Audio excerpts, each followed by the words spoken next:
So today, at the occasion of the joint parliamentary meeting here in the European Parliament in Brussels, we had the opportunity of meeting with Green national MPs, which is an opportunity we should cherish.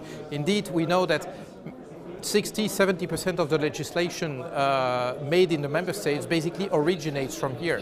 And we know that we have to do a much better job at coordinating our green forces between the national level and the European level.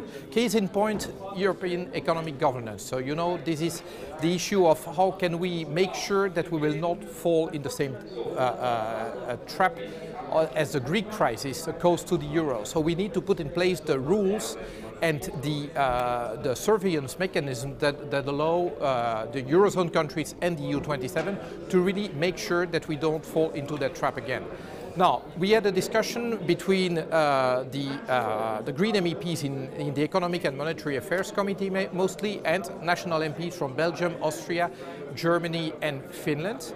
So that was a very useful discussion, but that led us to realize how big the gap is between the national discussions, which often on these things are absent, except probably in Germany, and the European discussions, because these are issues that will have a very strong and severe impact on the national policy making. Basically, we are touching upon the way national governments are going to build their budgets.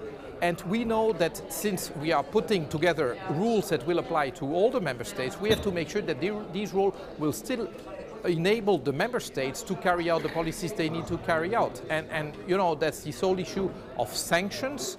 If the national member state governments do not comply with the rules of economic governance, well, we need to make sure that these sanctions first are not counterproductive, that they are not making a bad situation even worse, but there are also incentives for governments to behave better than they can in good times, basically that they save for bad times. Well, you know, these are very complex discussions, and we know that we need to involve national MPs much more into that. So this was the first step into that direction, and there will be much more interactions in the coming months between now and June, when we hope to approve those rules.